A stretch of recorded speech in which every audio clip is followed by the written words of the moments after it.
Now we are going to discuss the oral cavity. So first see the anatomy. What is the extent of oral cavity? So if you see anteriorly, this is the skin and vermilion border. So anteriorly there is skin and vermilion border. Okay. And what you can see posteriorly, you can see this circumvallate papillae. Clear? And this circumvallate papillae, this is going to represent the junction of anterior 2/3 and posterior 1/3 of tongue. So this junction is the posterior boundary. So posterior extent is junction of anterior 2/3 and posterior 1/3 of tongue. Clear? This is the posterior extent, and superiorly the junction of hard palate and soft palate. So you can see here, this is the junction of hard palate superiorly, the junction of hard palate and soft palate. Clear? So this is the extent of oral cavity. Now we are going to discuss the important one-liner questions which are asked in relation to carcinoma oral cavity. So what is the most common mutation seen in patients of carcinoma oral cavity? So this is P53. What is the most common histological type of C oral cavity? So obviously it is lined by squamous epithelium. So this is squamous cell carcinoma. And worldwide, what is the most common site of carcinoma oral cavity? So it is tongue followed by lip. And if we are talking about most common site in India, then it is buccal mucosa. Okay, so see the important one-liner questions related to carcinoma oral cavity. So first important point, what's the most common mutation seen in carcinoma oral cavity? And it is P53. Most common mutation in carcinoma oral cavity, P53. Second, what's the most common histological type of carcinoma oral cavity? And this is squamous cell carcinoma. What is the most common site of CA oral cavity worldwide? Most common site worldwide. Okay, and the most common site is tongue followed by lip.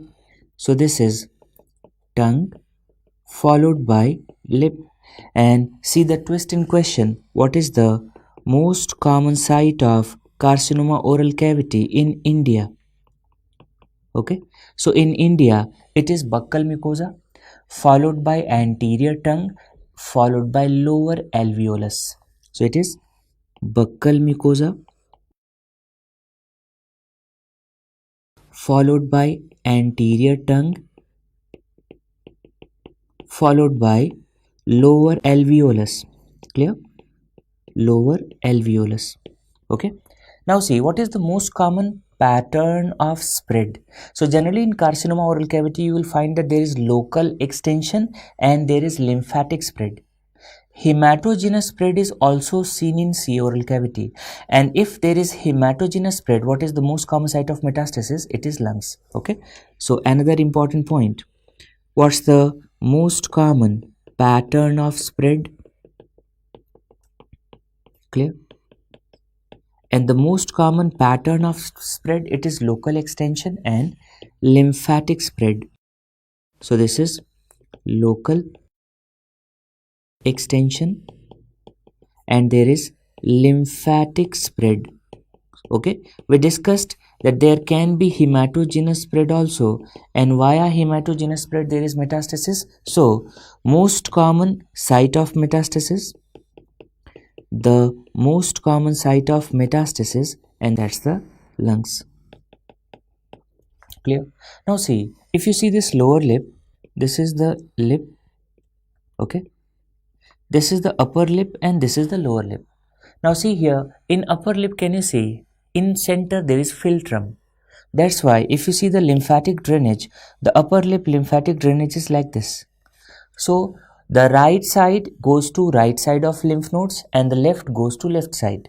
But what happens? There is crisscross connection in the lymphatic drainage of lower lip, and because of this crisscross connection, what happens if the patient is having carcinoma lower lip? There can be involvement of bilateral cervical lymph node. So important question which is asked, that bilateral lymphatic spread is seen in which malignancies? So apart from carcinoma lip, it is also seen in soft palate and supraglottis. And if you remember, when we were discussing penis and urethra, in penis also there is crisscross connection, and because of that there is bilateral lymphatic spread leading to bilateral inguinal lymph node involvement. So very important point, that bilateral lymphatic spread is seen in which malignancies? So bilateral lymphatic spread is seen in which malignancies? First, carcinoma lower lip. So it is seen in lower lip, soft palate, supraglottis. So this is in relation to oral cavity. Okay. And what else? We discussed carcinoma penis. So in these malignancies, there is bilateral lymphatic spread. So you may find bilateral lymph node involvement. Now see how we are going to make the diagnosis. This is the accessible malignancy of oral cavity. Yes, and how we are going to make the diagnosis? By biopsy. How you take biopsy? Imagine this is the tumor. Generally, the central part of tumor is having necrotic area. So if the central part of tumor is having necrotic area, what? We have to take biopsy from the edge. So investigation of choice for diagnosis is biopsy. What kind of biopsy? It's the edge biopsy. Investigation of choice for diagnosis, it's the edge biopsy. One second, we discussed that in head and neck and in pelvis there is overcrowding of structures, soft tissues, and that's why in staging of head and neck malignancies and pelvic malignancies, what is the investigation of choice? So investigation of choice for staging of head and neck malignancies and pelvic malignancies is MRI. Very important point here. So another important point, investigation of choice for staging of head and neck malignancies. Okay, and that's what? MRI. So you have to read the question carefully, whether investigation is asked related to diagnosis or staging. Now see, whenever there is some tumor, in majority of cases, if it is low grade, if it is resectable, we go for wide local excision, and after wide local excision there is a defect, so we have to close that defect with the flap. So whenever there is head and neck reconstruction, if there is defect in head and neck region and we have to reconstruct it with flap, what is the most commonly used flap for reconstruction in head and neck? And it is PMMC flap. What is the full form? Pectoralis major myocutaneous flap. So important question, what's the most common flap used in head and neck reconstruction? Most commonly used flap used in head and neck reconstruction. Clear? And this is PMMC flap, pectoralis major myocutaneous flap, and it is based on pectoral branches of thoracoacromial vessels. This is also one important question. So it is based on pectoral branches of thoracoacromial vessels. Thoracoacromial vessels. Simple. So these are important one-liner questions asked in relation to carcinoma oral cavity. Now we are going to discuss the risk factors for carcinoma oral cavity. So see the risk factors for carcinoma oral cavity.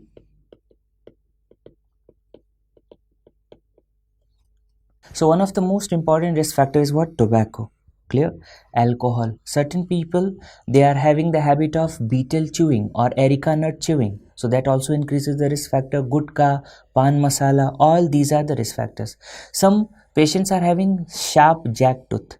Because of this sharp jack tooth, it is going to lead to ulcer in the tongue, and because of this chronic irritation, there is increased risk of carcinoma oral cavity. Now see, this Plummer-Vinson syndrome, it is going to increase the risk of three malignancies. One, oral cavity; second, hypopharynx; and third, esophagus. So apart from oral cavity, it is going to increase the risk of hypopharynx, and it also increases the risk of carcinoma esophagus. We will discuss this in detail.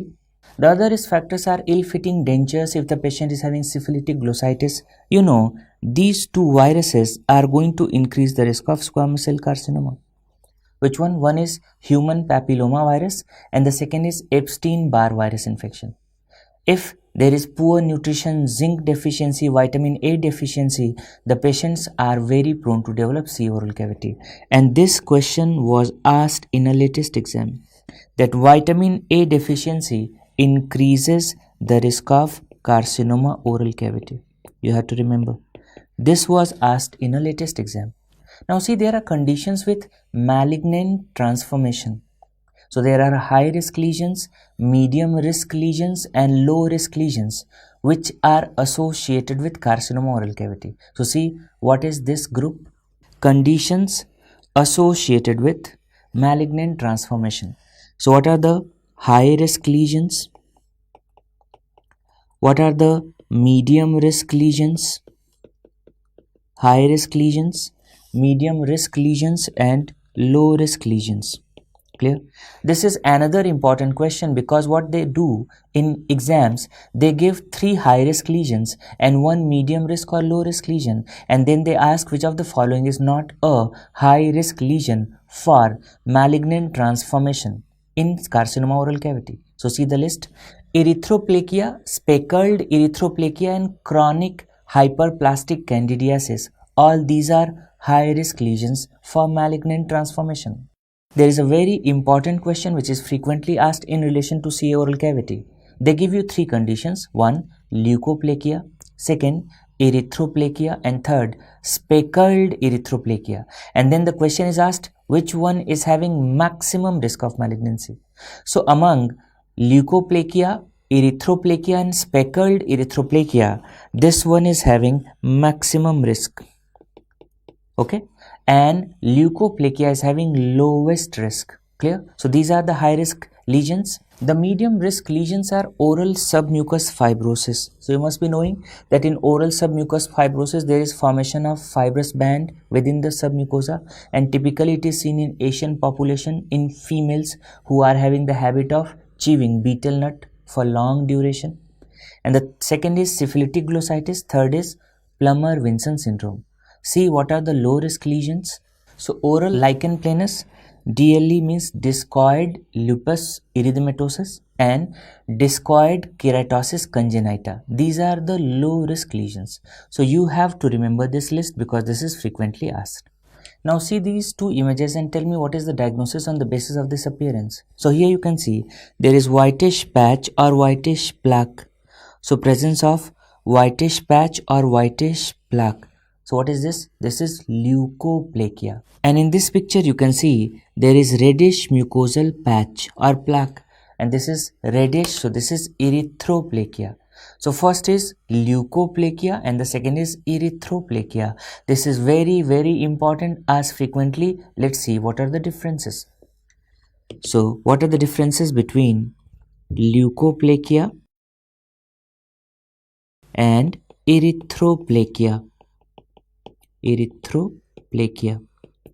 Okay, now see what is leukoplakia. Leuko means whitish. So here the patient is having whitish patch or plaque that cannot be rubbed off, and it cannot be given another diagnostic name. So what is leukoplakia?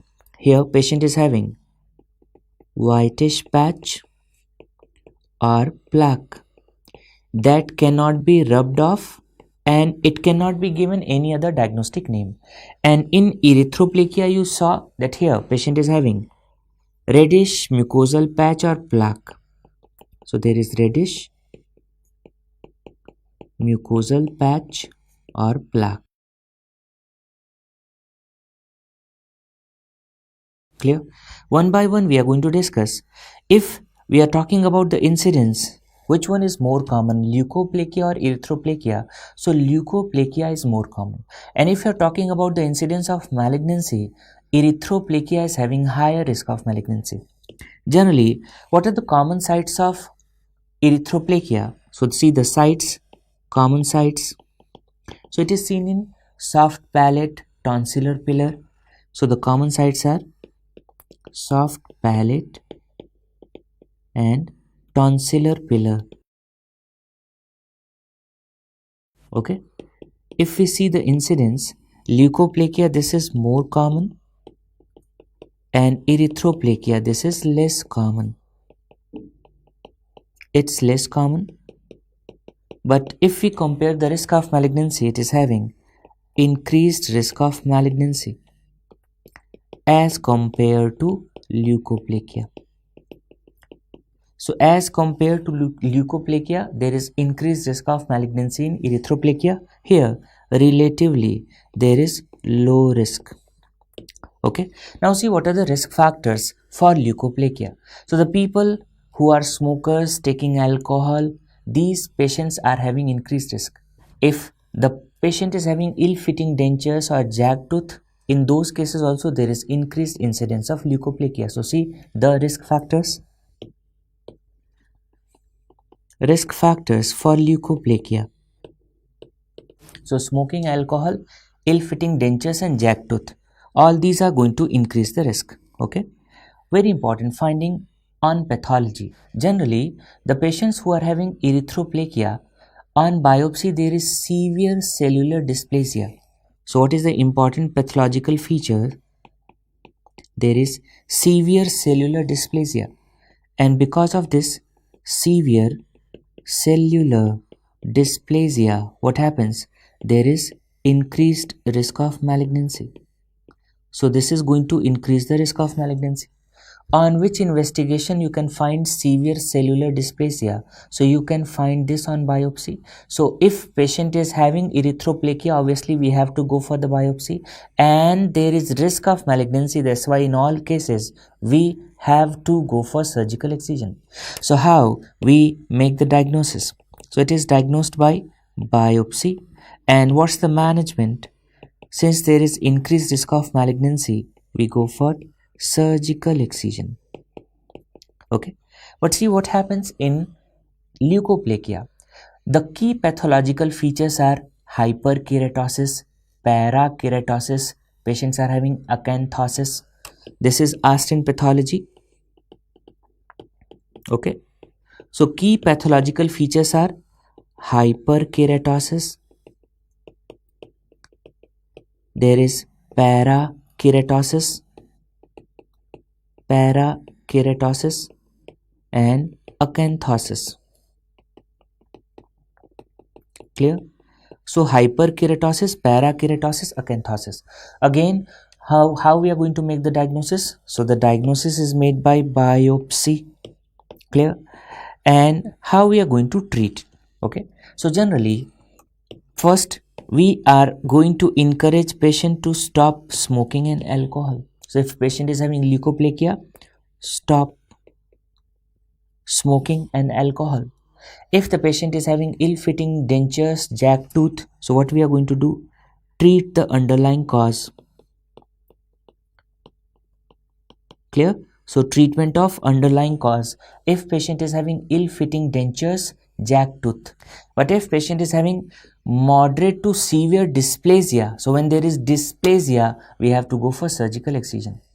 So the management: stop smoking, alcohol, treat the underlying cause, and if patient is having moderate to severe dysplasia, so in this case surgical excision is done. We go for surgical excision. Clear? So this is how we manage erythroplakia, leukoplakia, and these are the important differences. Now third situation, which is very important and having increased risk of malignancy, known as speckled erythroplakia. What are the other names? speckled leukoplakia, and it is also known as erythroleukoplakia. Now see this diagram. Here you can notice that there is erythematous base, clear, and you can notice that what there is whitish patch also, clear. So there is presence of both what whitish patch developing on erythematous base, or oral erythroplakia is intermingled with whitish plaque. So that's why it is known as, since it is containing both erythroplakia, leukoplakia, it is known as speckled erythroplakia, speckled leukoplakia, or erythroleukoplakia. So what you can see here, that leukoplakia arises on erythematous base, or you can see there is oral erythroplakia intermingled with whitish plaque or patch. And we discussed there is maximum risk of malignancy in speckled erythroplakia, maximum risk, followed by erythroplakia, followed by leukoplakia, clear. So these are important points related to leukoplakia and erythroplakia. Now we are going to discuss Plummer-Vinson syndrome. Plummer-Vinson syndrome. And what are the other names of Plummer-Vinson syndrome? It is also known as Patterson-Brown-Kelly syndrome, also known as sideropenic dysphagia. So the other names, it is also known as Patterson-Brown-Kelly syndrome, also known as sideropenic dysphagia. So what happens? These patients are having sideropenic, means iron deficiency anemia, and these patients have dysphagia, clear. Generally it is more common in middle-aged edentulous females. So generally more common in middle-aged edentulous females, and it is going to increase the risk of squamous cell carcinoma of oral cavity, hypopharynx, and esophagus. So it increases the risk of squamous cell carcinoma of oral cavity, hypopharynx, and esophagus, clear. The features, the clinical manifestations which are associated with Plummer-Vinson syndrome are frequently asked. So see, what are the important features associated with Plummer-Vinson syndrome? So important features, it is asked in medicine, surgery, ENT. So it is characterized by splenomegaly. There is achlorhydria, dysphagia. Why there is dysphagia? This question was asked because these patients are having upper esophageal web. So what's the cause? There is upper esophageal web. Okay.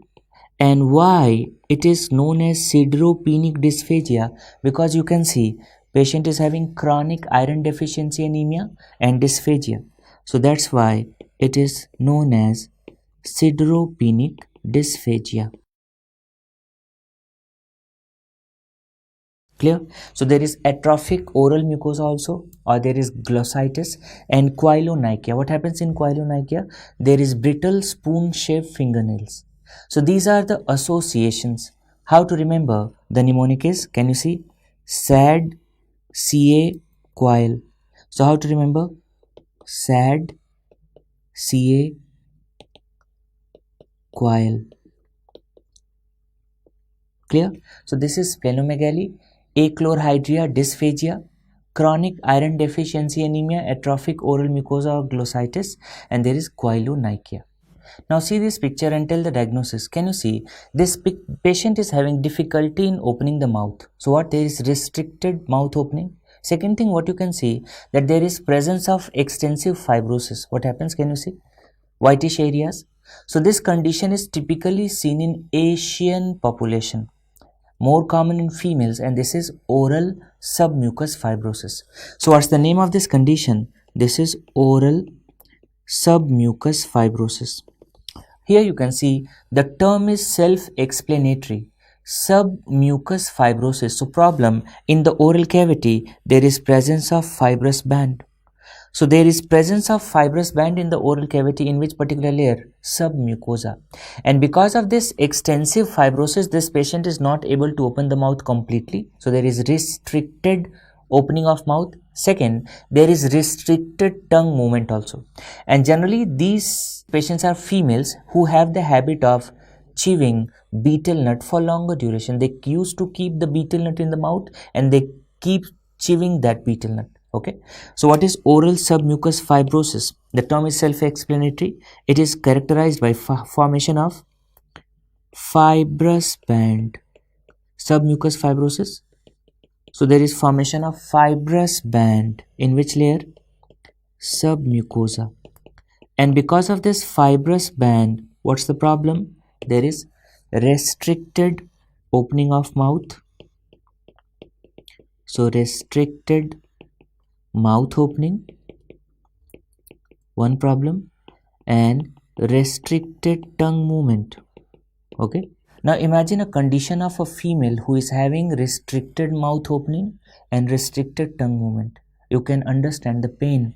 So restricted mouth opening and restricted tongue movement. Clear? So it is typically seen in Asian population, more common in females who are having the habit of chewing areca nut. So what is the risk factor? Areca nut. Clear? Now the problem, there is presence of fibrous band. So how you can avoid the fibrosis? Anywhere or any condition in which there is excessive fibrosis, generally we give intralesional injection of steroids. Which particular agent? Triamcinolone. So here also we go for intralesional injection of triamcinolone. The alternative treatment is you can excise the fibrous bands, you can excise these fibrous area, and we can go for grafting. So what's the management of submucous fibrosis? Management. First option is intralesional injection of steroids. And which particular agent generally we inject is the triamcinolone. Clear? And the alternative treatment is we can go for surgical excision with grafting. Clear?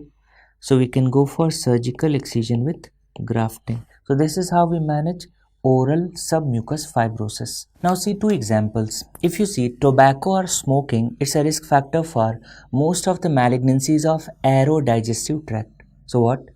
Tobacco is a common risk factor for most of aerodigestive tract malignancies. One example. Second example, if patient is a smoker, so smoking is a risk factor for renal cell carcinoma, carcinoma renal pelvis, ureteric malignancies, and carcinoma bladder. So in the whole genitourinary tract, what you noticed that smoking is going to increase the risk of malignancy in the whole field. So what's the problem? If there is diffuse and chronic exposure of a carcinogenic substance in the whole field, there is increased risk of malignancy in the whole field, and this concept is known as field cancerization. So what is field cancerization? Very important concept. Field cancerization. Clear? So in this case, if there is diffuse and chronic exposure, diffuse and chronic exposure of carcinogenic substance,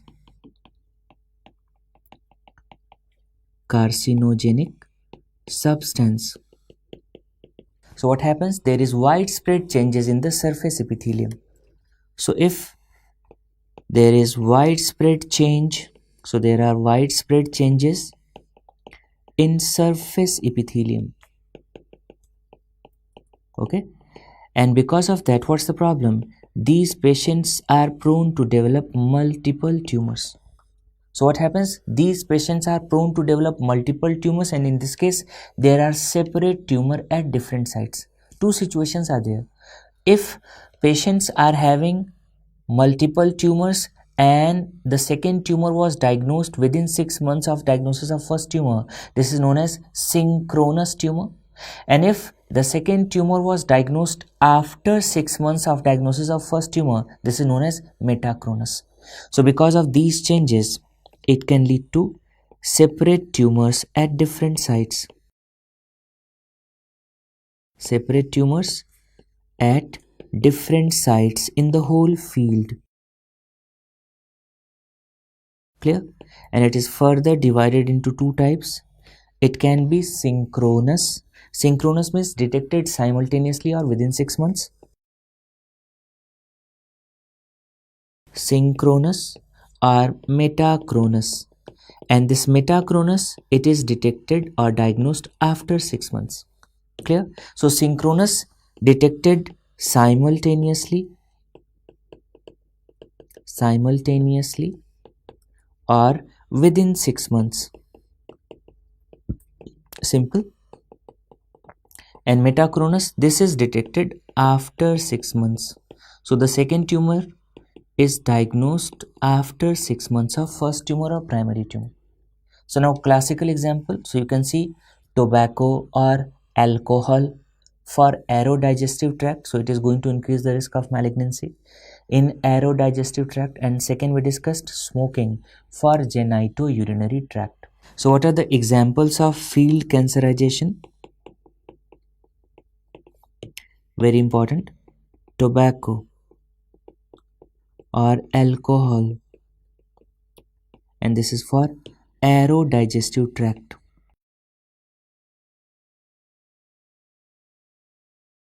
Clear? So second, we discussed smoking, and this is going to increase the risk of urinary tract malignancy. So smoking, and it's going to increase the risk of urinary tract malignancy. Okay, so this is the concept of field cancerization. Now see, if you have seen a patient of carcinoma oral cavity, generally what is the most common site? Tongue followed by lip.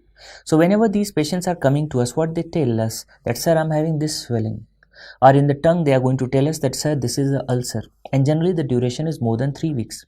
So whenever there is swelling or sometimes there is ulcer, these patients have sore tongue. So they give you history of not tolerating hot and spicy food. Second problem, whenever there is local extension of tumor, you can notice that there is swelling of jaw also.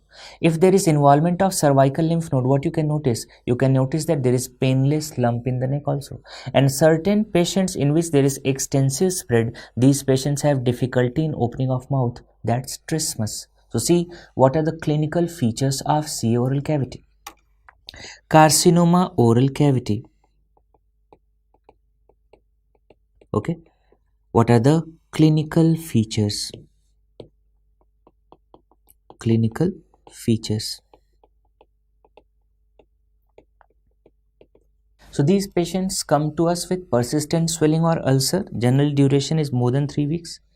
There is sore tongue. They give the history of not tolerating hot and spicy food. There is difficulty in swallowing. Why there is jaw or facial swelling? Whenever there is local extension of tumor. Because of local extension of tumor. And when there is involvement of cervical lymph node, these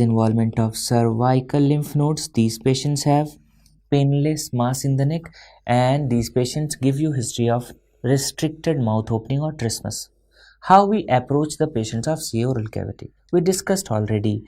How we make the diagnosis? Biopsy. And what is the investigation of choice? We go for edge biopsy. How we are going to stage the malignancy? So investigation of choice for staging is MRI. So important point, it's common. So investigation of choice for diagnosis, it's edge biopsy. Okay. And second important point, investigation of choice for staging, right? And that's what is the MRI. Now if you have seen AIIMS and NEET paper, for the last 2 to 3 years, there was 8th AJCC classification related to CA oral cavity, and this question was asked 2 to 3 times. So we have to discuss 8th AJCC TNM classification of CA oral cavity. So see, 8th AJCC TNM classification. Okay. In one of the exam, TX, NX, MX was mentioned. What? TX, NX, MX. So TX means when tumor cannot be assessed, NX when lymph node cannot be assessed, MX when metastasis cannot be assessed. So this is the meaning. Clear? Second, you know that if TIS is there, TIS means carcinoma in situ. So these are common things. Now see the important points. First, we are going to discuss the tumor related staging. First, we are going to discuss the T staging. Okay. Now see what is T1. When the size of tumor is up to 2 centimeter. And here you have to see the depth of invasion also. So size up to 2 centimeter and depth of invasion up to 5 millimeter. What is T2? If the size is up to 2 centimeter, then the depth of invasion should be more than 5 to 10 mm. Or second situation, if the size is more than 2 to 4 centimeter, then depth of invasion can be anything, any figure between, or it is up to 10 mm. So any depth of invasion up to 10 mm, if the size is more than 2 to 4 centimeter, it is included in T2. In T3, the size of tumor should be more than 4 centimeter and the depth of invasion should be more than 10 mm. Clear? This is T3. Now see the change here. The T4A for carcinoma lip and carcinoma oral cavity is different. So see what is the T4A for carcinoma lip.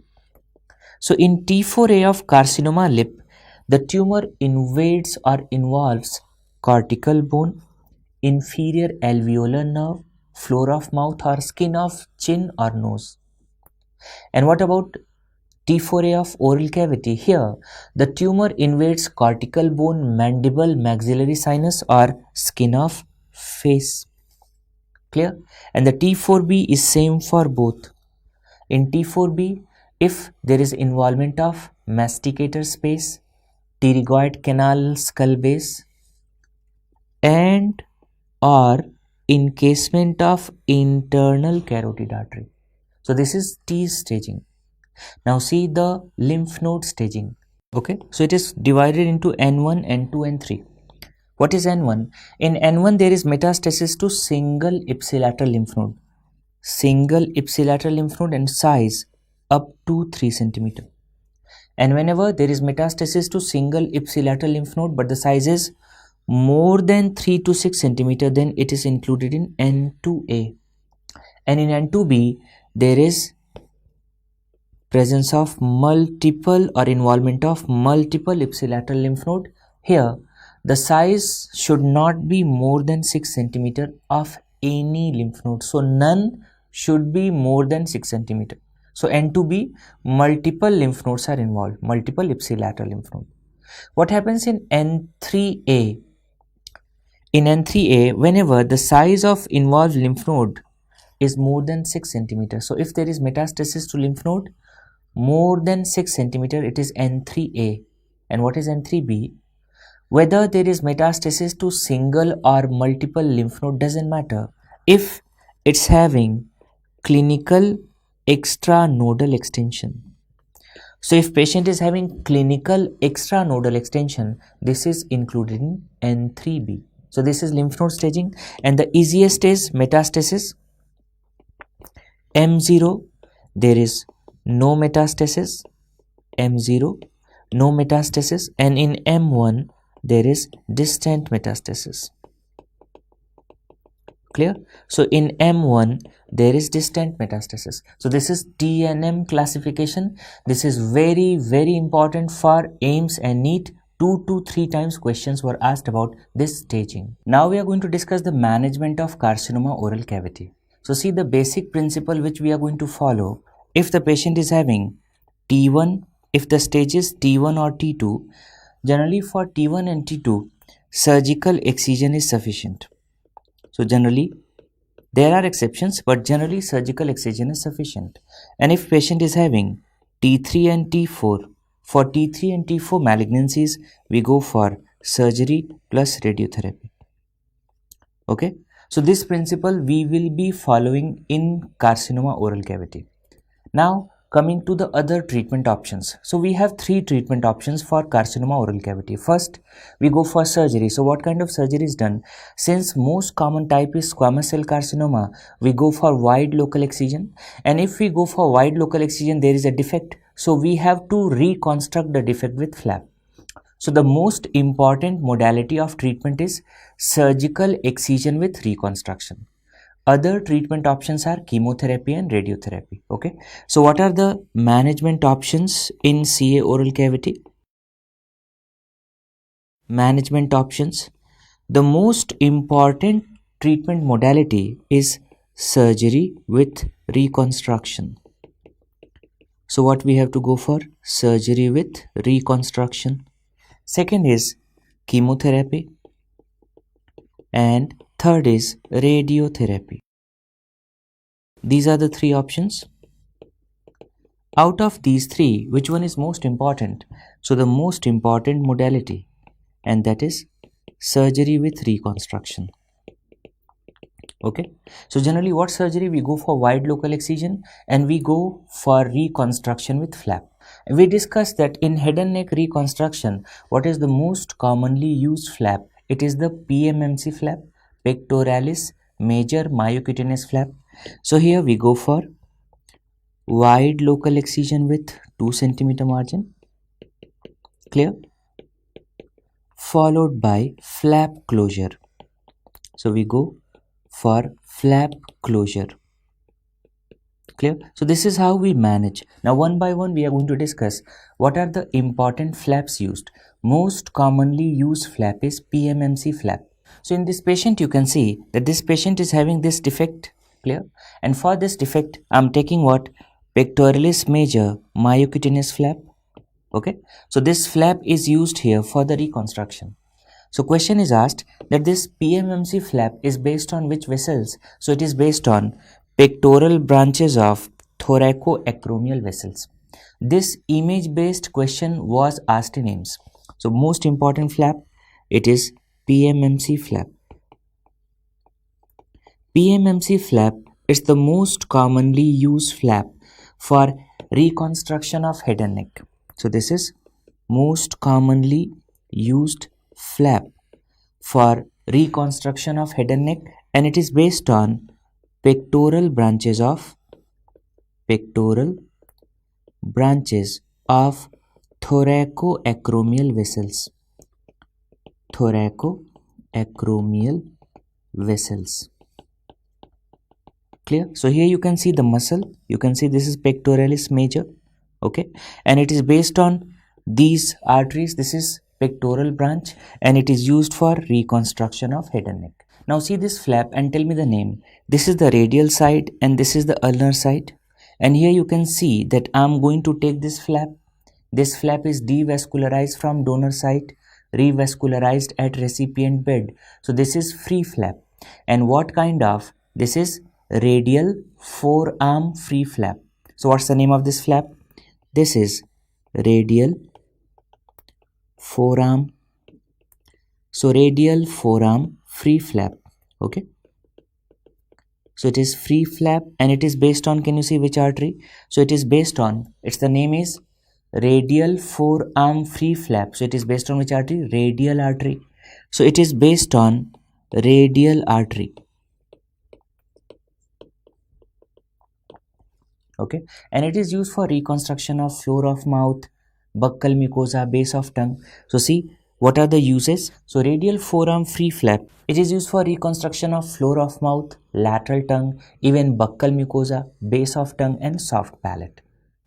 Now see this image here. I am taking the flap from the lateral aspect of thigh, anterolateral aspect of thigh. So what is the name of this flap? Anterolateral thigh flap. The name of this flap, it is anterolateral thigh flap. Okay, and in short it is known as ALT flap. Clear? So this is anterolateral thigh flap. First question, that it is based on which vessels?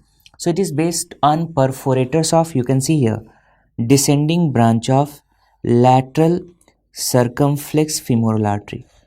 So it is based on perforating vessels of descending branch of lateral circumflex femoral artery. Now what is the use of this anterolateral thigh flap? See, in certain patients who are going to develop carcinoma tongue, sometimes we go for hemiglossectomy or total glossectomy.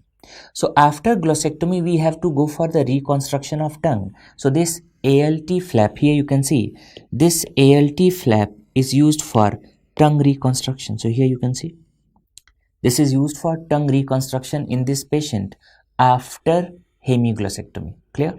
So what's the use and on which vessel it is based? It is based on perforating vessels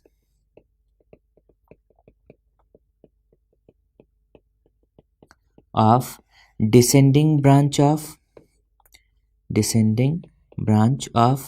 lateral circumflex femoral artery. So what you have to remember, it is based on lateral circumflex femoral artery, which branches perforating vessels of descending branches, and it is used for reconstruction of tongue. So used for reconstruction of tongue. Okay, so after partial glossectomy, hemiglossectomy or total glossectomy. So reconstruction of tongue, which part? Lateral part, or sometimes we are going to reconstruct the total tongue. So lateral part of tongue reconstruction or total tongue reconstruction, we can use this ALT flap. There is another flap which is used for reconstruction of total tongue, and that is rectus abdominis flap. We discussed that this rectus abdominis flap can be used for reconstruction of breast. It can be used for reconstruction of tongue, and we discussed it is based on which artery? Deep inferior epigastric artery. So see the rectus abdominis flap. So here you can see that this is the rectus abdominis muscle flap, and it is based on which artery? Deep inferior epigastric artery. And see, this is the patient after total glossectomy. You can see here the total tongue reconstruction has been done. So what is the name of this flap? This is rectus abdominis flap. This is rectus abdominis flap. Okay, and this rectus abdominis flap, it is based on deep inferior epigastric artery. First important question, it is based on deep inferior epigastric artery, and it is used for reconstruction of total tongue after glossectomy. So used for, here you can see, reconstruction of total tongue. Okay, so these are the common flaps which we use in the malignancy of oral cavity. Now see, what are the chemotherapy options? So generally in CA oral cavity, we give the combination regimen of cisplatin and 5-fluorouracil, and this is the cornerstone or mainstay chemotherapy regimen. So what's the chemotherapy regimen given in CA oral cavity? So here we give the combination of cisplatin plus 5-fluorouracil. Clear? So this is the most preferred regimen, and this is the mainstay chemotherapy for head and neck malignancies. Now there are two terms which are asked: concurrent chemotherapy and concurrent chemoradiation. These two questions were asked many times. Both concurrent chemotherapy as well as concurrent chemoradiation are given in CA oral cavity. So important point you have to remember: concurrent chemotherapy and concurrent chemoradiation. Concurrent chemotherapy and concurrent chemoradiation, both of these are given in carcinoma oral cavity. The concurrent chemotherapy, it is based on cisplatin. So chemotherapy, we discussed, it is based on cisplatin. Now if we are going to compare concurrent chemoradiation or radiotherapy alone, which one is preferred? Concurrent chemoradiation. Why? Because it is having survival advantage. So it is going to improve survival. It improves survival over radiation alone. That's why this one is preferred. Improves survival over radiation alone. Clear? So these are the important points related to chemotherapy. Now see the radiotherapy. So what is the modality of radiotherapy which is used in C oral cavity? We give EBRT. What's EBRT? External beam radiotherapy. And what's the dose? We discussed that the therapeutic radiation exposure which is generally given in the malignancy, the range is 40 to 60 gray and it is given over a period of 4 to 6 weeks. In CA oral cavity, we give external beam radiotherapy. Here, the dose is 60 gray and it is given over the period of 6 weeks. So see, the radiotherapy, important points related to radiotherapy in CA oral cavity. First, most commonly used modality. So it is external beam radiotherapy. This is the most commonly used modality. Clear? Second important point, what's the dose? 60 gray. And this 60 gray, it's given over a period of 6 weeks. The most important aspect of radiotherapy is what? The complications of radiotherapy when we give it in carcinoma oral cavity. So what's the most common complication of radiotherapy if it's given in patients of C oral cavity? There is xerostomia. So see, what are the complications? This question was asked many times both in NEET as well as in AIIMS. Clear? So first, most common complication is xerostomia. Clear? There can be inflammation of mucosa, mucositis. There is altered taste, and that is dysgeusia. Dysgeusia can be temporary or permanent. So altered taste, and that is dysgeusia.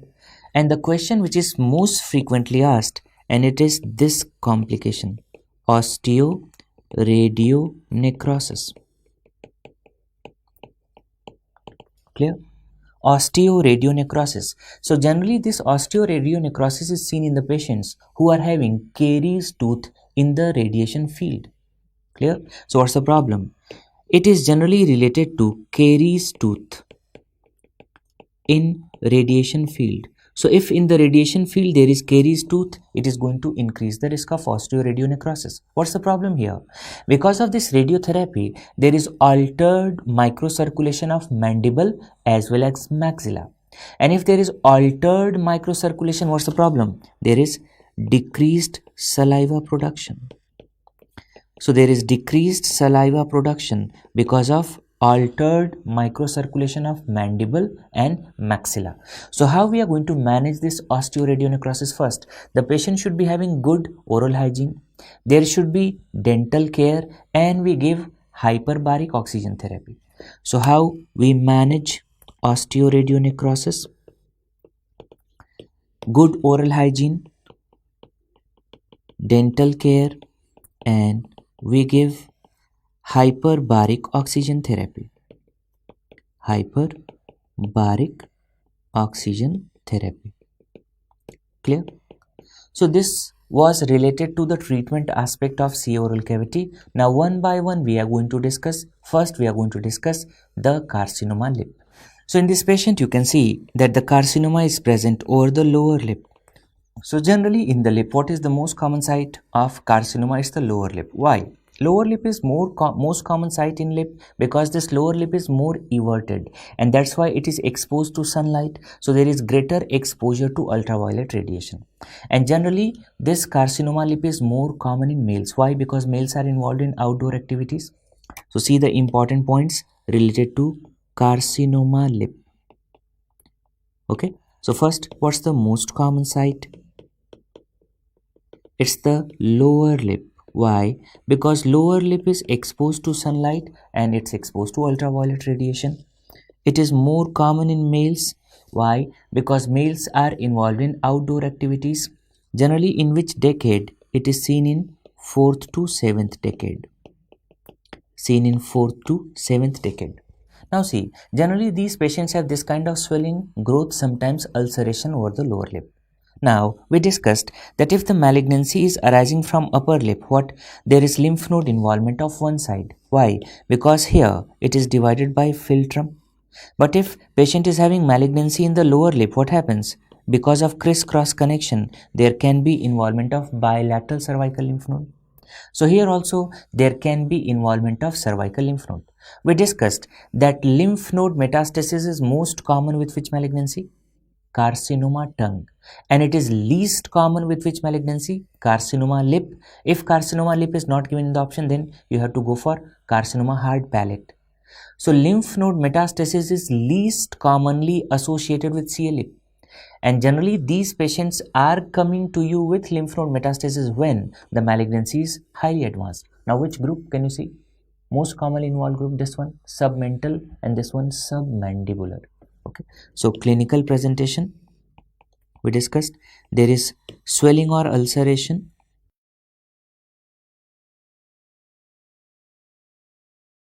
clear. Generally if malignancy is in the lower lip, it can lead to bilateral lymph node involvement, and the most commonly involved group of lymph node only seen in advanced malignancies. Lymph node involvement is seen in advanced malignancies, and the involved group is 1A, that is submental, and 1B, and that's submandibular. Clear? So it's submental and submandibular. Clear? Rest of the things are very similar to any other malignancy, like investigation of choice for diagnosis, edge biopsy, investigation of choice for staging, MRI, treatment for T1, T2, surgery is sufficient almost. So surgery alone is sufficient in majority of cases. And for T3, T4, we give surgery plus radiotherapy. Okay, now see what kind of treatment is done in CLE. So treatment, if patient is having T1 and T2 tumors, here surgery alone, and if patient is having T3 and T4, here we go for surgery plus radiotherapy. Clear? Now what kind of surgery? If less than 1/3 of lip is involved, in that case you can go for V-shaped or W-shaped excision with primary closure. And if more than 1/3 of lip is involved, in that case you have to go for excision and you have to go for flap closure. And what is the most commonly used flap in lip reconstruction? So we use Abbe Eastlanders flap, and it is taken from upper lip based on superior labial artery. Okay, so see two situations. If 1/3 or less than 1/3 of lip is involved, clear, in that case we go for V-shaped or W-shaped excision, clear, plus primary closure. Now see how we do this V-shaped or W-shaped excision with primary closure.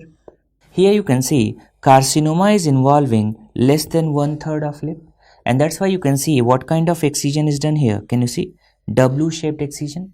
And after this W-shaped excision, you can see I'm going for primary closure. Now see the second example. Here also you can notice that the malignancy is involving less than 1/3 of lip, and here what is the shape of excision? V-shaped excision. And after this V-shaped excision, we are going for primary closure. Right? Now see the second situation. Whenever more than 1/3 of lip is involved, so the tumor is going to involve more than 1/3 of lip. Here we go for excision with flap reconstruction. So excision with flap reconstruction, and generally what is the most commonly used flap? It is Abbe's Eastlanders flap. So in this patient, you can see this is the malignancy involving more than 1/3 of lip. We are taking a flap from this upper lip. From this upper lip, we are taking this flap. This part is excised and this part is used for reconstruction. It is based on superior labial artery. Clear? So this is flap taken from upper lip based on superior labial artery. Clear? So this is, what's the name? The name of this flap is Abbe Eastlanders flap. So the most commonly used flap, Abbe Eastlanders flap, and it's based on superior labial artery. There are two kinds of flap which are used. in lip reconstruction. One is cross lip flap.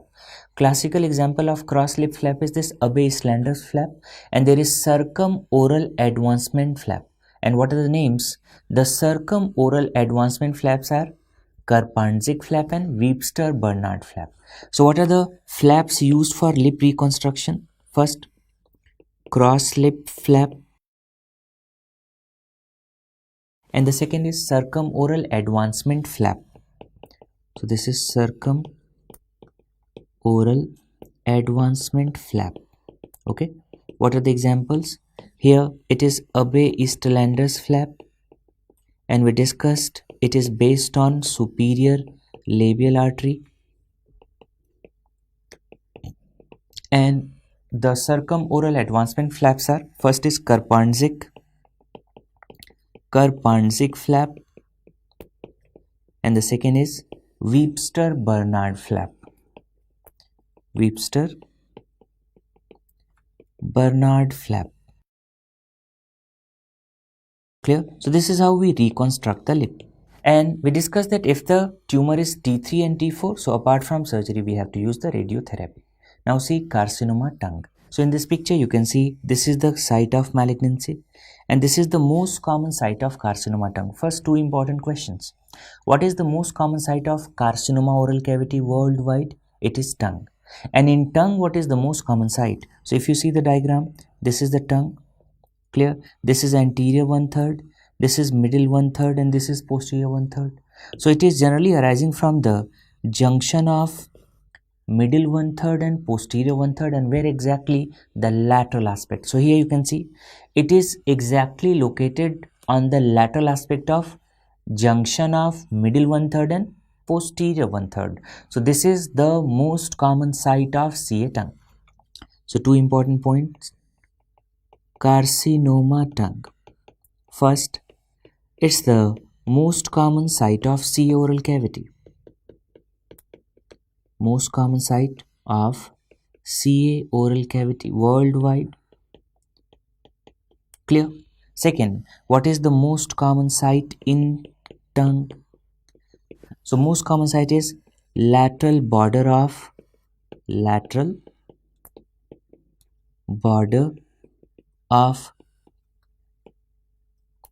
junction of middle and posterior third.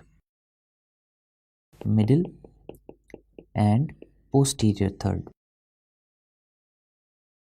Clear? Another important point we discussed, that in CA oral cavity, which malignancy is having maximum risk of lymph node metastasis? It is carcinoma tongue. And from carcinoma tongue, which group of lymph nodes are most commonly involved? So this is level 2, and the level 2 is upper jugular. So it is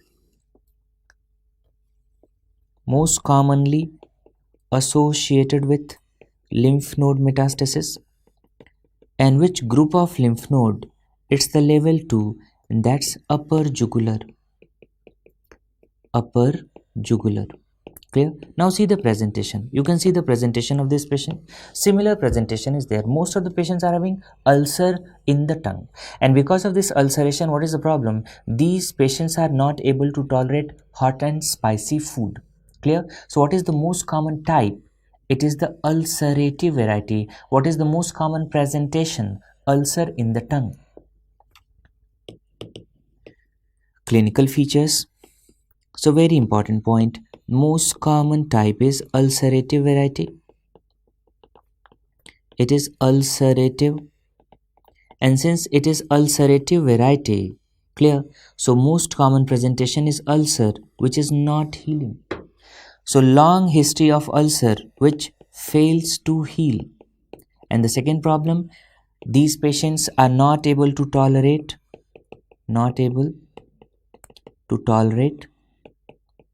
hot and spicy food.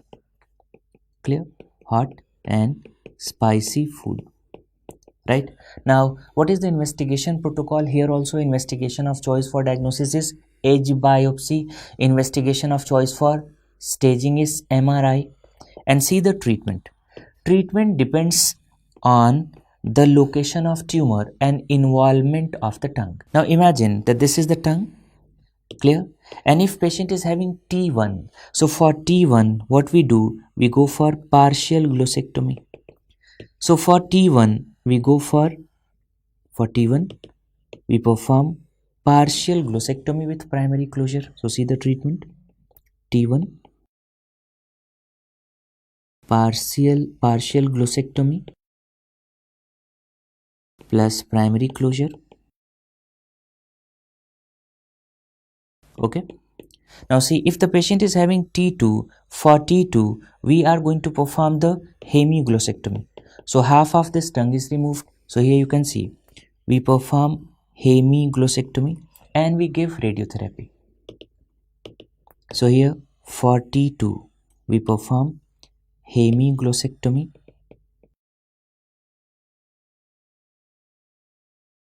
clear, and we give radiotherapy. If it is T3, in T3, imagine that this is the tongue, this is the oral tongue. So in T3, we are going to perform the total glossectomy. So we are going to remove the tongue, not only tongue, we are going to perform the mandibulectomy. So T3, we perform total glossectomy plus mandibulectomy. So for T3, this was the tongue which was removed. So for T3, total glossectomy plus mandibulectomy is done. So it's a total glossectomy plus mandibulectomy, clear. And if T4 is there, apart from this total glossectomy, mandibulectomy, we have to perform MRND. MRND is modified radical neck dissection. We have to perform laryngectomy and we have to give radiotherapy. So this is extensive treatment. So if patient is having T4, so here we perform total glossectomy plus mandibulectomy, clear, plus we perform modified radical neck dissection MRND plus laryngectomy and we give radiotherapy.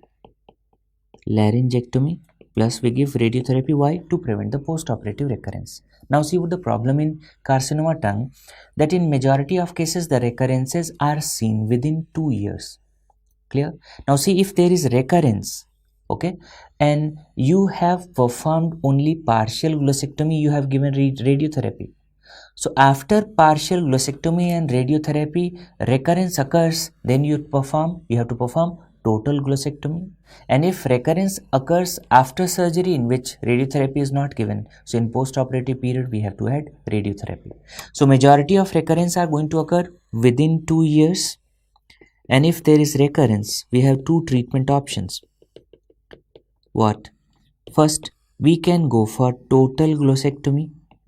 So if in the patient only partial glossectomy was done and radiotherapy was given, we can go for total glossectomy. And if only surgery was done, glossectomy, we can go for radiotherapy. So this is how we manage the patients of CA tongue.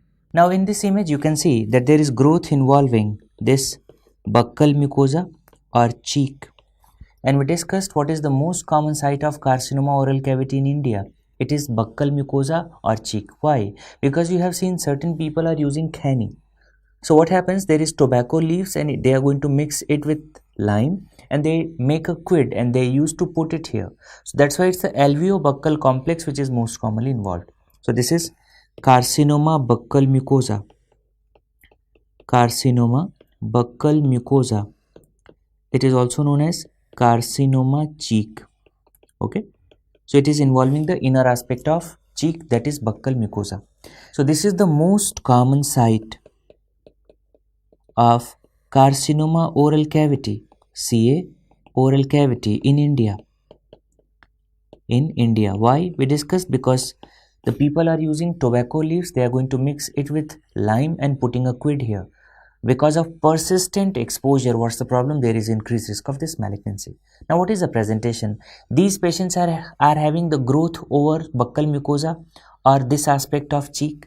Now see the presentation. So patients are coming to us with this kind of growth over the buccal mucosa. In these growths, there is minimal pain. Sometimes there is obstruction of Stenson's duct. You must be knowing that Stenson's duct is for that parotid. So whenever there is compression or obstruction of this Stenson's duct, patients might be coming to you with parotid enlargement also during meals. And which group of lymph node is involved in this particular malignancy? So level 1 was submental, submandibular and upper jugular. So level 1 and level 2 lymph nodes are involved. So here there is involvement of level 1 and level 2 lymph node. What's the clinical presentation? There is lesion with minimal pain. So lesion with minimal pain, and it can lead to parotid enlargement. So patient might give you history of parotid enlargement. In which patients parotid enlargement can be seen? When there is obstruction of Stenson's duct. So investigation of choice for diagnosis is same, edge biopsy. For staging it's MRI. And what's the treatment principle we follow? For T1, T2 we go for surgery, T3, T4 we go for surgery plus radiotherapy. So see the treatment for T1 and T2 we go for surgery. And what is the preferred modality? Wide local excision with 2 cm margin. So wide local excision with 2 cm margin. And if it's T3, T4, apart from surgery, we give radiotherapy. So we go for surgery plus radiotherapy. In this patient, you can see this growth involving the hard palate. So here is the growth. So there is growth involving hard palate, and this patient is having carcinoma or cancer of hard palate. Now see, there is some variation. We discussed that in oral cavity, what is the most common type of malignancy? Histological type, it is squamous cell carcinoma. But in hard palate, squamous cell carcinoma is rare. Hard palate contains minor salivary gland. So in majority of cases, the malignancy is arising from minor salivary gland. Clear? And what is the most common type of malignancy seen in minor salivary gland? Adenoid cystic carcinoma. So in majority of cases, you will find what? Adenoid cystic carcinoma. One variation. Second variation we discussed, the malignancy which is most commonly associated with lymph node metastasis, carcinoma tongue. Least commonly associated with lymph node metastasis, CA lip, followed by carcinoma hard palate. So in carcinoma hard palate also, lymph node involvement is rare and it is only seen in advanced cases. Okay, so see the important points. This is carcinoma hard palate. Clear? And squamous cell carcinoma is rare. Why? Because it is arising from minor salivary glands. So in majority of cases, it is arising from minor salivary glands. So what's the type generally? It's adenoid cystic carcinoma. Okay, squamous cell carcinoma is rare. So you have to remember that squamous cell carcinoma, it's rare. Clear? Now what is the risk factor here? You have seen in the rural areas that the people who are smokers, especially the BD smoker, they are putting the burning end inside the mouth first and then they smoke. So this is known as reverse smoking, where the burning end is kept in mouth for some period of time. So reverse smoking is strongly associated with what? Carcinoma hard palate. So what is the risk factor? One of the strong risk factor is reverse smoking. Clear? It's the reverse smoking. Now what is the presentation? So here you can see that there is painless mass in the hard palate. So painless mass in the hard palate means on the roof of oral cavity. These malignancies are well differentiated and sometimes there is ulceration also. So what happens? The most common variety is ulcerative variety. So clinical features. There is painless mass in the roof of mouth. Painless mass in the roof of mouth or in the hard palate. It is well differentiated. The most common type or variety is ulcerative variety. It's the ulcerative variety. We discussed lymph node metastasis is rare, and if there is involvement of lymph nodes, which levels are involved? Generally involvement of level 1 and level 2. So lymph node involvement, it's rare, and if it is involved, which group is involved? Level 1 and level 2. Clear? So we go for diagnosis. How? We go for edge biopsy. Investigation of choice for staging is MRI.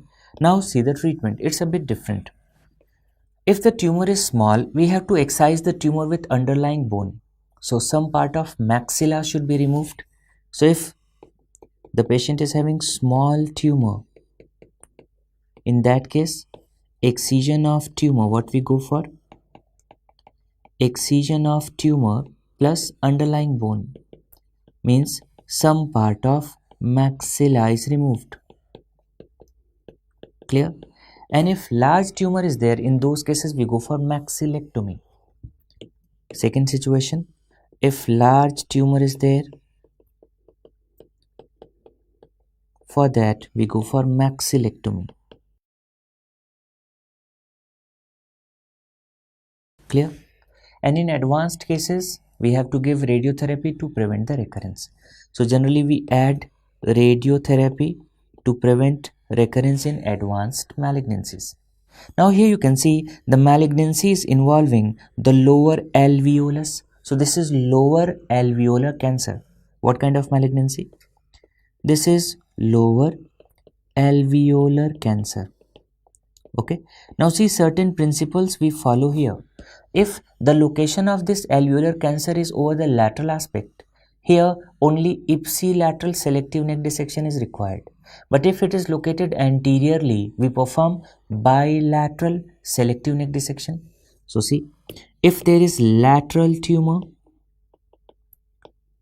for lateral tumor, we perform ipsilateral selective neck dissection. And if there is anterior tumor, so for anterior tumor, we have to perform bilateral selective neck dissection. Okay. Now see this important image. Suppose this is the mandible. Clear? And the tumor is lower alveolar. So whenever there is involvement of mandible, generally we have to go for segmental resection of mandible. And if you perform this kind of segmental resection, the continuity of mandible is not maintained. So after segmental resection, we have to go for mandibular reconstruction. So if there is bone invasion, in cases of bone invasion, what we do? Segmental resection of mandible. Segmental resection. That is also known as segmental mandibulectomy. Clear? And after this segmental resection of mandible, we have to perform the reconstruction. So for better functional and cosmetic outcome, primary or immediate reconstruction is preferred over delayed reconstruction. So if we go for reconstruction, generally primary or immediate reconstruction is preferred. It is preferred over delayed reconstruction. Clear? For better functional and cosmetic outcome. So this is how we manage the patients of lower alveolar cancer. Lots of questions are asked related to the mandibulectomy. One is marginal mandibulectomy and one is segmental mandibulectomy. See how it's done and which part of mandible is removed.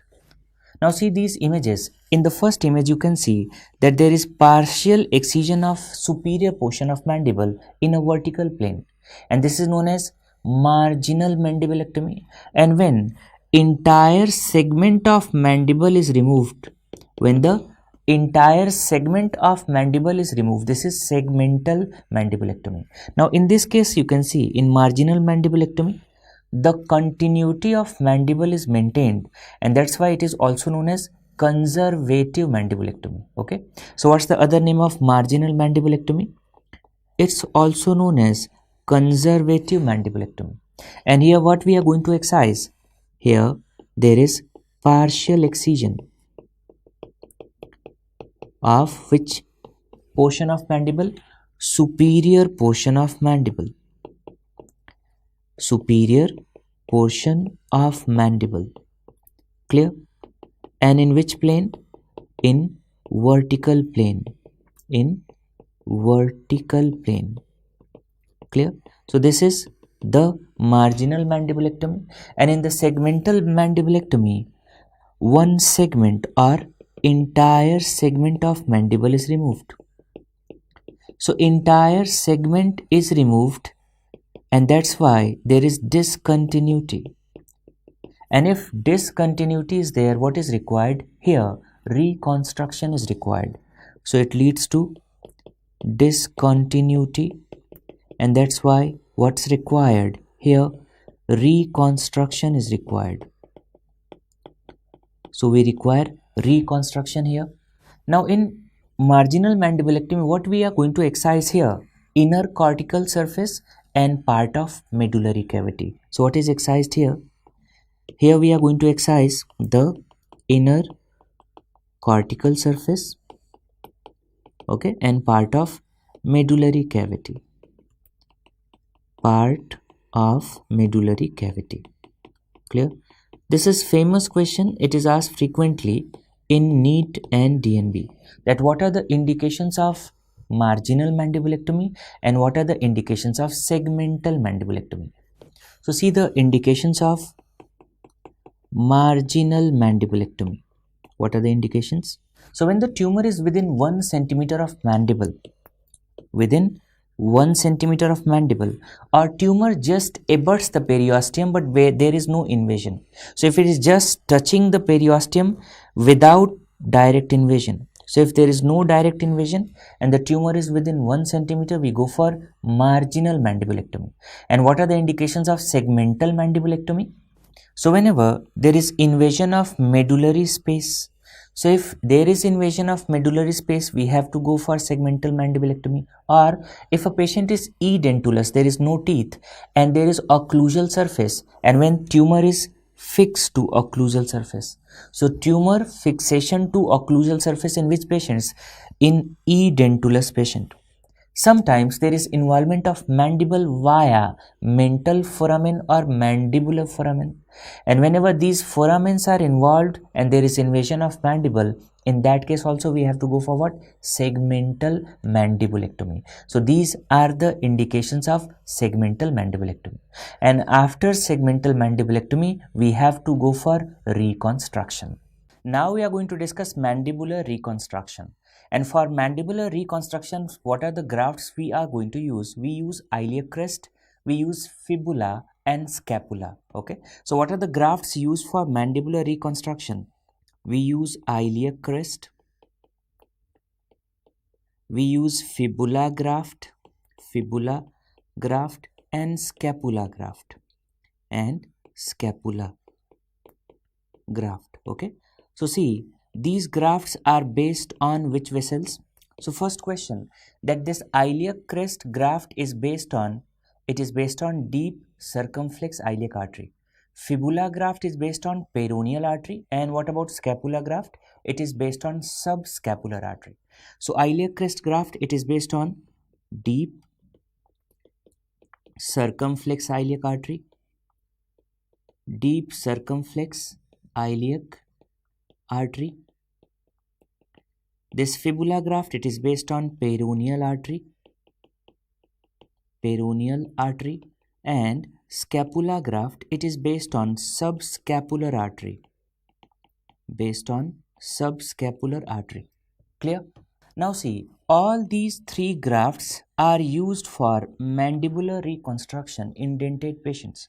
So all these three are used for mandibular reconstruction in dentate patients, and in edentulous patients, which grafts are used? So we use fibula and scapula graft. So fibula and scapula graft, it is used in edentulous patients.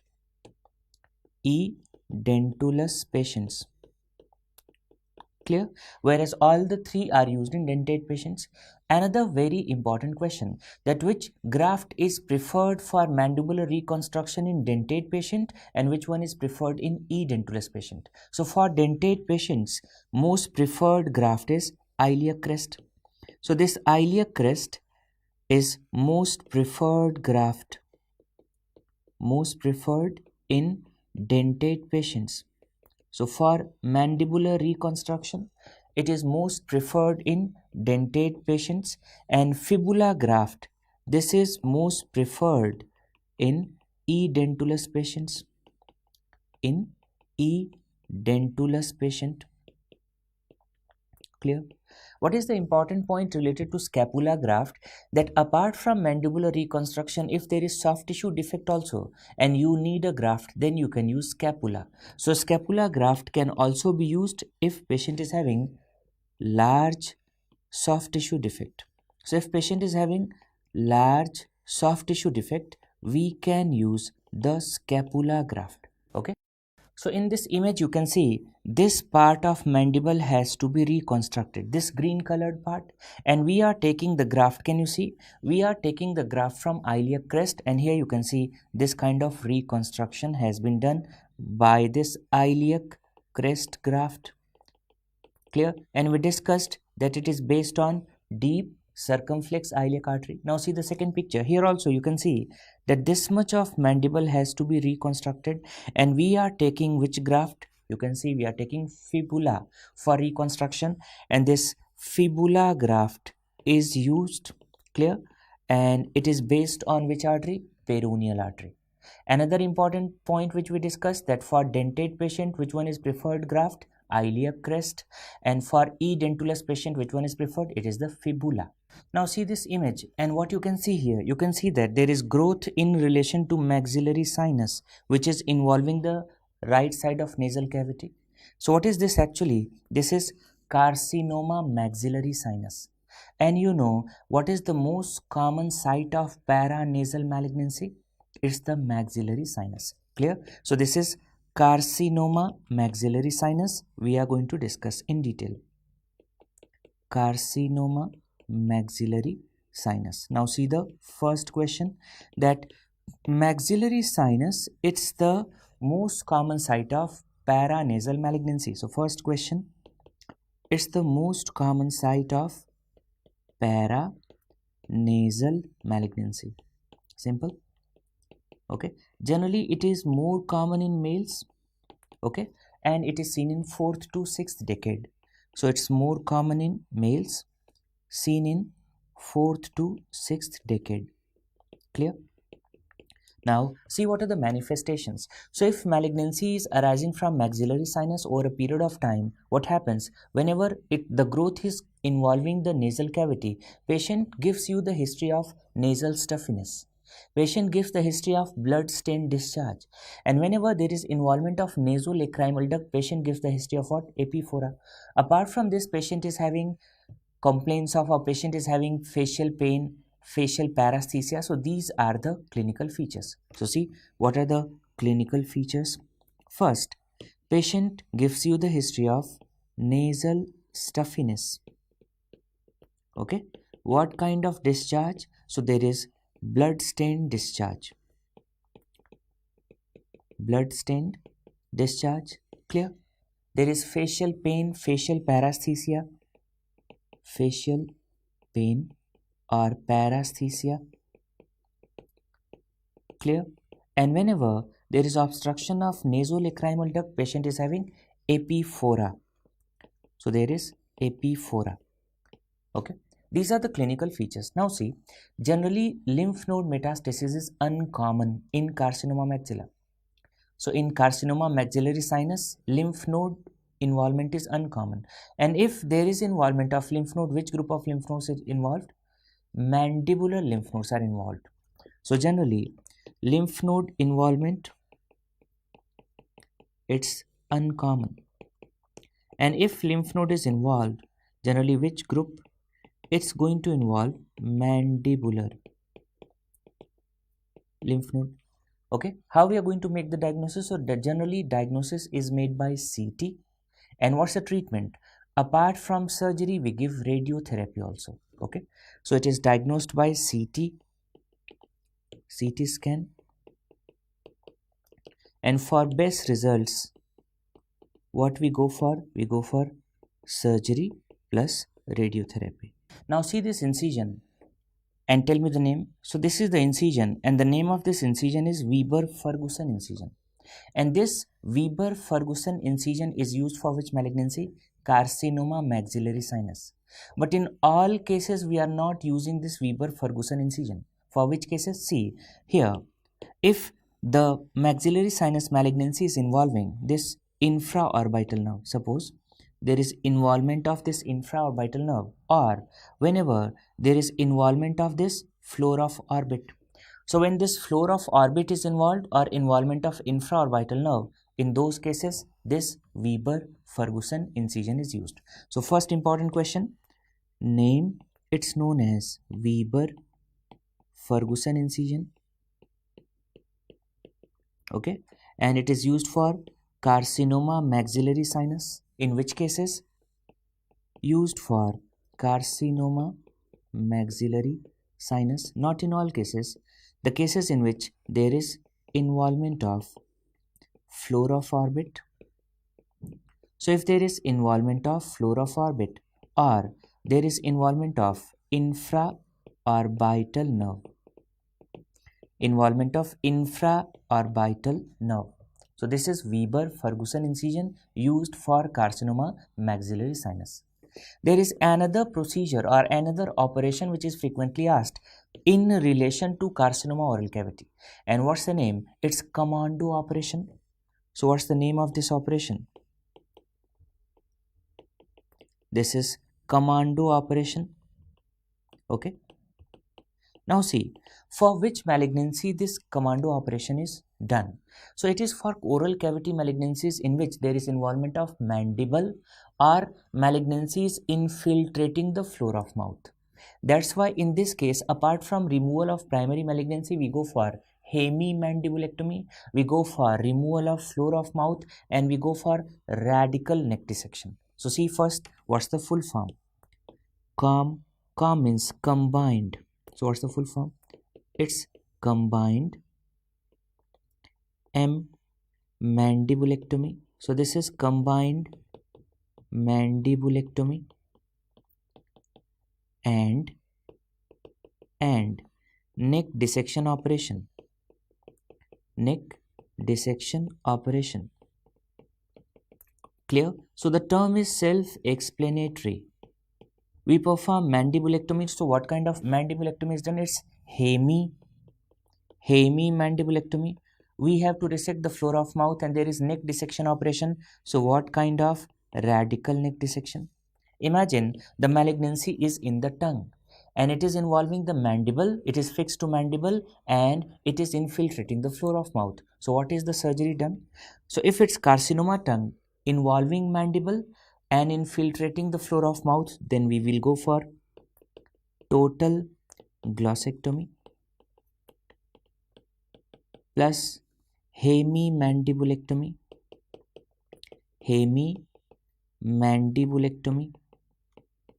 clear, plus resection or removal of floor of mouth. So removal of floor of mouth. Okay, and what else? We perform radical neck dissection. Clear? So these are the components. It's a radical surgery with increased morbidity and mortality performed for carcinoma oral cavity. There are three other questions which are asked in relation to oral cavity. One, dental cyst, dentigerous cyst and ameloblastoma. Now see, dental cyst is in relation to normally erupted tooth. Dentigerous cyst is in relation to or cyst contains unerupted tooth, and ameloblastoma is a tumor. So it's a benign tumor of ameloblast. What is ameloblast? It is odontogenic epithelium. So ameloblastoma is most common odontogenic tumor. Now see the important points related to three conditions. So three conditions which are asked frequently. First is dental cyst. It's in relation to normally erupted tooth. Second is dentigerous cyst. It is in relation to unerupted tooth. And ameloblastoma, it's a tumor. So benign tumor arising from ameloblast. One by one we are going to discuss. Now here you can see the cyst is going to develop at the apex of caries tooth with necrotic pulp. Clear?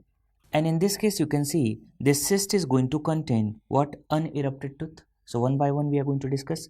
Dental cyst, it develops at apex of caries tooth. Clear? With necrotic pulp. So apex of caries tooth with necrotic pulp. Clear? And what is the most common site? It is most commonly seen in upper jaw. Most common site is, this is a question, it is upper jaw. Okay, and on x-ray what you're going to notice? You're going to notice the circular radiolucent area in relation to normally erupted tooth, and you will notice that the margins are sclerotic. So we are going to make the diagnosis on x-ray. And what are the findings in dental cyst on x-ray? There is circular radiolucent area. Circular radiolucent area. Clear? And it is having sclerotic margins. Okay. So there is circular radiolucent area in relation to normally erupted tooth and sclerotic margins. Now here, dentigerous cyst, it is in relation to unerupted tooth. It is in relation to unerupted tooth. That's why you can see the cyst contains unerupted tooth. So here, cyst contains unerupted tooth. And what is the most common site? It's the lower third molar. The most common site of dentigerous cyst is the lower third molar. Okay, how it looks like? So here you can see this is how the cyst looks like, and you can see that this is unerupted tooth and this is the cyst wall. Clear? So cyst contains unerupted tooth. On x-ray you are going to see that there is unilocular cyst and there is soap bubble appearance. So again we can make the diagnosis on x-ray. Clear? And what is the typical appearance? There is unilocular cyst and there is soap bubble appearance. Soap bubble appearance. Right? Now see the third one, ameloblastoma. So this is the benign tumor, and the term is self-explanatory. Benign tumor arising from ameloblast. Arising from ameloblast. And what is ameloblast? It's the normal odontogenic epithelium. It means this is the most common odontogenic tumor. So this is most common odontogenic tumor. Okay. And what is the most common location? Angle or ramus of mandible. So here the most common location of ameloblastoma is the angle or ramus of mandible. So angle or ramus of mandible. Clear? So these are the important points related to dental cyst, dentigerous cyst, ameloblastoma. So this is all about oral cavity.